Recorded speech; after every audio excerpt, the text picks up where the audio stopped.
hello, good morning, good afternoon, good evening, good night, whatever time it is you're watching this. It's Tuesday, the 21st of April. If you didn't know, it's always nice to have a reminder, and it's always nice to do these videos not alone. So Liz, do you want to come and join us as we're just saying hello this morning? Hello! It's great that we can still be communicating again with you. I can't believe it's nearly the end of April. May is almost upon us, which means Liz's 40th birthday is nearly here. I'm not prepared. But anyway, that's not what we're updating you about. Sorry, Liz. What do I want to update you about? Tomorrow is Wednesday. On Wednesday mornings between 9 and 12, the front door to the church is open. This is so you can drop off any food bank donations that you have from a variety of tin foods or UHT milk, cereals, any toiletries. And we want to thank you so much for all the donations you have been making. Yes. But please don't stop. The food bank continues to need our support and our help. And we thank you for all the support you've given. But please keep donating food for the food bank. Front doors will be open. You can safely drop them off in a cleaned area between 9 and 12 tomorrow morning. Yeah, thank you so much. And also some of the stories we've had from the vulnerable families. Brilliant. We've been able to support in this time. Truly heartbreaking to a certain degree. Yeah. But how amazing and awesome that we can just be that little bit of support for them by providing food when they may not otherwise have it or find it easy to get. So thank you. Amazing. Thank you. Also, prayer. As you know, we have done a lot on prayer since we've been in lockdown. We really want to give it a big focus, a strong focus, because we really feel that's a way we can reach out to God, to lift our requests, to lift our burdens up to him, but also to use that as a time to praise him and thank him for the answers to prayer we are seeing at this time. And just to be able to lift people up in that way is awesome, isn't it? So we want to encourage you tomorrow night, 7 o'clock, it is our next live prayer gathering. Please come. Put your requests on that feed. You might even want to have a chat if you've got kids at home. Have a chat with them. What would they like us to be praying for? Idea. And you can pop their things up for them on the feed in that time as well. That would be great. Also, don't forget, we love the fact you're sharing with us who you want to be praying for. We want to continue that. But don't forget also, we want to be praying for you. Yeah. So please feel free, not just to share your requests for other people, but share your requests for yourself as well. Yeah, that's great. So join us tomorrow, 7 o'clock.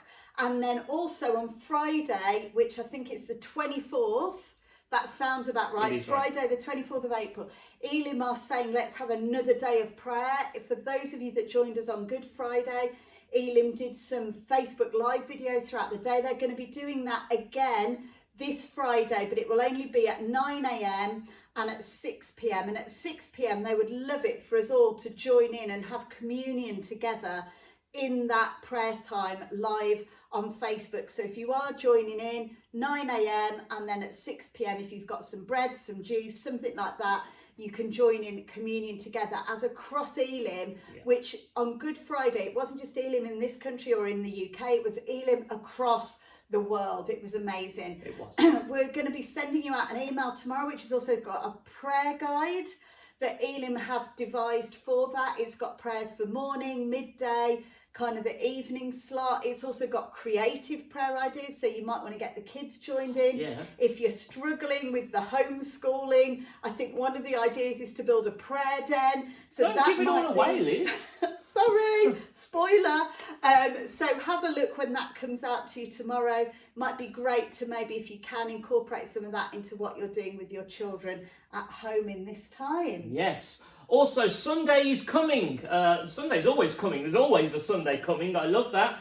We've started our Running After God series last Sunday. We really believe God is going to be speaking strongly to us through this series. It's not just me delivering this, but Liz will be preaching. Barry's going to come and share some messages. And we've been working on some systems and processes here to make sure that not only different people can be preaching, but also we've been developing the worship side of things as well. So we ask you on Sunday, we're going to go live, as it were, with some of our changes to worship. We really think it's going to go well. We really hope it's going to go well. Just please be a little gracious with us as we try and get the same things right. But we think it's going to be a great Sunday, and we cannot wait to continue running after God with you.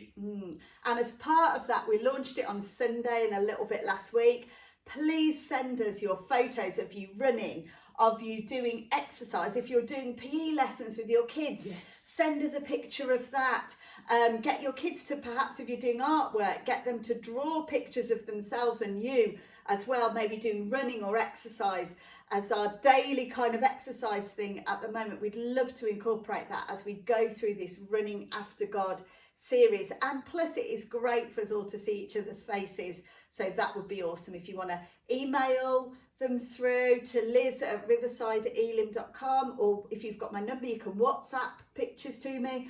If you're walking past church and you've got pictures, just pop them in the letterbox and we will get those. That's awesome. That's great. And to end, as always, something encouraging. What book am I reading, Liz? Mark. I'm reading Mark. And in Mark 14, we pick up just before the Last Supper. And while Jesus is in Bethany, someone comes in and pours a very expensive perfume over Jesus's head.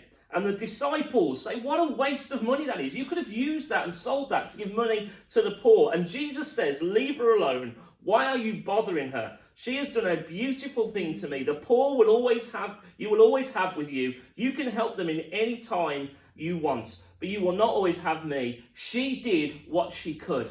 That lady did what she could to show her thanks and her worship to Jesus Christ. Life might look different now, but we can still worship and give and serve and support our community as we can, and know that's enough. Jesus acknowledges if we do of what we can, we did what we could. And that's enough. And I want to encourage you. I love the stories of service, of giving, of community, of prayer, of miracles we're hearing. And I know some of you might feel a little frustrated that you can't do more, but please know, Jesus sees what you can do in these situations, and he acknowledges that we do what we can. And that's enough. So I want to thank you for that giving, that service, and I want to encourage you, keep going. It's enough. Keep going. So Liz is going to sign off now, but just thank you again. We can't wait to see you at our prayer gathering on Wednesday. We hope you have a great week. Stay safe and don't forget to wash your hands.